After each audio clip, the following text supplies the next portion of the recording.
Matunda ya juhudi.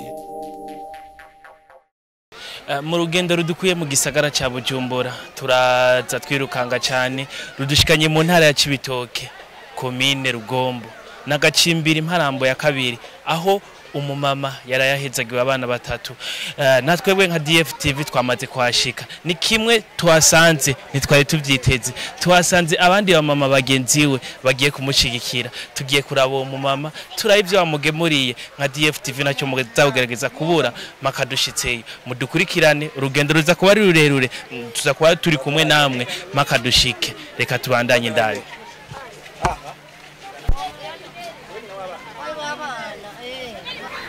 Komita abantu basajana bagende Gabingora ho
nyakubahwa mushinga amateka tubaramutse amahoro cyane anitekwa twongeye kugirirwa namwe guhura muri kino kibanza aho mwagendera mu rugo rwaraye Rugombo abana batatu nitekanya bakintu kuri mwebwe nk'umukenyezi niteka ridasanzwe kuko urazi ko umukenyezi ari inkingi y'umuryango niteka rikomeye cyane rero yuko dushoboye kuba dushitse ngaha tukabona uyu muryango wibarutse ibibondo bitatu.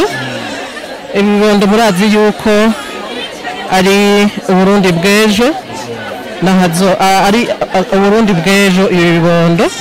Rero nk'umukenyezi ndahimbawe cyane, nk'umukenyezi ndanezerewe kubw'ibi bibondo, numva umutima wanje unezerewe, mbere n'intara ya Cibitoke ninezerewe kuko yaronse abavuka ntara mbere n'igihugu cyose. Ego numugisha turonse mu kwezi kw'abakenyezi, numugisha turonse turiko turasozera. Ibi bintu mwari muvyiteze? Nk'uko musanzwe mubizi ntitwari tuvyiteze kuko urazi yuko twari dusanzwe tumenyereye ko umuvyeyi atwara imbanyi akavyara umwana umwe. Mbere ahandi naho twari tumenyereye tubona umuvyeyi yibaruka amahasa, ariko rero iyo birinze biba hakavuka abana batatu aba ari ikintu kidasanzwe, ni ikintu tutanamenyereye. Ni nayo mpamvu mubona bidutera umunezero, twavuga tuti abibarutse abana batatu barakwiye gushigikirwa. Niyo mpamvu mubona rero uku tuje kumushigikira, mwabonye nyine ko ari bidasanzwe, mwabonye yuko guhira duhaguka tukaza tungana uku, namwe bw'ubwanyu ba journaliste mubibonye murabona yuko ari kidasanzwe. Niyo mpamvu mubona turi ngaha tunezerewe kuko twatewe iteka rikomeye cyane muri iyi ntara ya Cibitoke. Barundi kazi ndibaza murabona ibintu ko bimeze neza. Honorable yamaze kuyishikira, nawe nyene yaje gushikira uno muryango. Twitege ko hariyo utundi dushimwe canke ukundi gushikirwa bano bantu bazogirirwa inyuma y'ibi mukozi uno munsi. Ego cyane, ibi dukoze uyu munsi turizeye yuko n'abandi bazodukorera mu ngata bakaza nabo gushigikira. Mbere turanabateye akamo abandi bavyeyi bagenzi bacu aho babibonera bose baze nabo bafate mu mugongo uyu muryango, kuko murabona yuko ari n'umuryango warose ibibondo bitatu, umuryango uri mu buzima budashemeye cyane. Uravye n'abantu basanzwe babirimizi, basanzwe bafise amikoro make.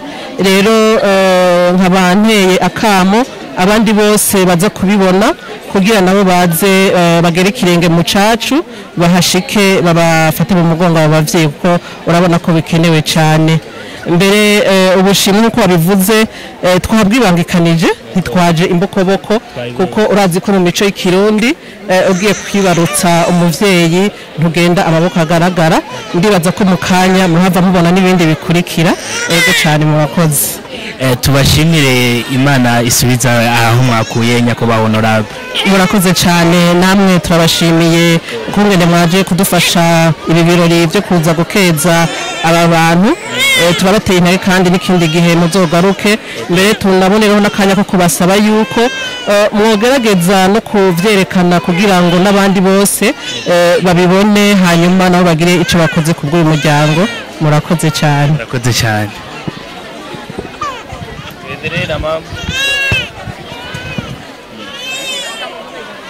Ngoja kiti.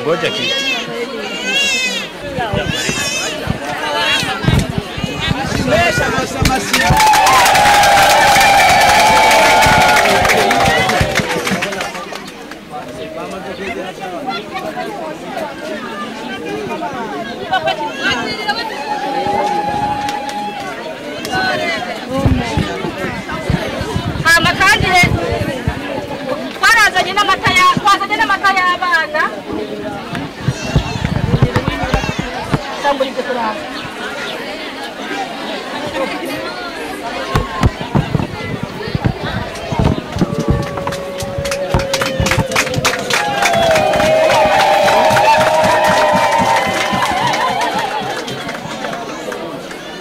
twarazanye n'impuzu abana bashobora kwambara mu gihe bari muhira bahejeje nko kuboza, rimwe bita impuzu za komogombo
tukuramutse muraho vuga nijwi kugira abantu bakumve amazina yawe basanzwe bakwitwa gute uba ku mutumbo wayo Bashimye Imana Fabio nkamba ku mutumba wa Marambo ya kabiri warayironse abana batatu wari uvyiteze ko abantu ugiye kubaronka oya ni Imana yabikoze abavyeyi baraja ku bitaro kwipimisha mu ntumbero yo kuraba abana ingene umwana wameze mu nda wewe warigeze kuja ku bitaro mu ntumbero yo kwipima je nagiye bambwira ni babiri yego nge mu kibitoki nge mbaze kuvyara bacamamira ngo ni batatu yego niteka utewe kugeza uno mwanya muri kibitoke ubaye umumama aronse abana batatu ashigikiwe nkuko wewe wavyakiriwe gute navyakiriye neza n'ukuri kandi ndanezewe cyane yego ndashimiye n'abanyuzanyira bageze ngaha Imana bahezagira yego ivyo waronse ndibaza ni fondation y'ibintu vyinshi baguhaye nka wewe kuvyo warufise ni ryahe jambo ushikiriza abaguterereye uno munsi ndabwiye ati Imana bahezagire ubwo byo byavuye Imana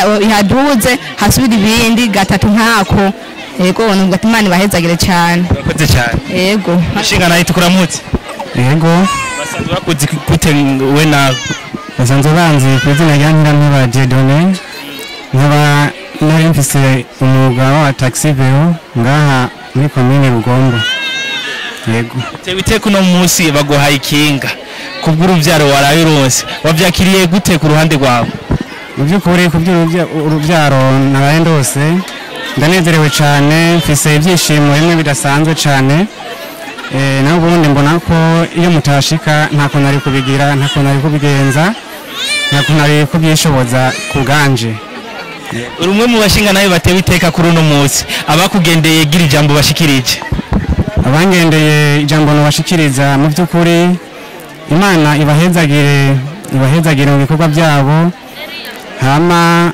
bagire ibihe byiza n'umutara mwiza n'umugoroba mwiza bahezagirwe n'Imana urakoze cyane nyakubahwa honorable ivyo washikirije bamaze kwibona ngaba abo wahezagiye uno mwanya genda ubahezagiye nawe nk'umugisha wawe nk'umuvyeyi uhezagire n'abana mu by'ukuri umuvyeyi iyo avuze n'ijambo ry'Imana rivuga yuko umuvyeyi ahezagiye imihezagiro irafata rero nagomba mpezagire uyu muryango mpezagira cyane ibibondo Imana ibirambire ko ibiganza aba bana baze bakure bakurira Burundi aba bana baze babe abana bicitegerezo mu Burundi aba bana baze bavemo abahambaye na cyane ko bagize Imana bakaba baje no kwibarutswa n'abashinga amateka ndabifuje nabo ko bazoba bashinga amateka canke bazobe nibindi biruta abashinga amateka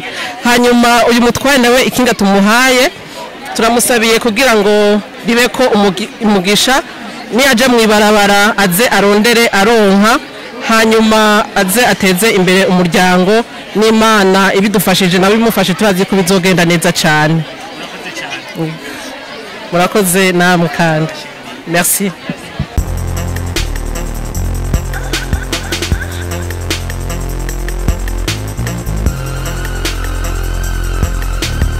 DDF TV. Tunda juhudi.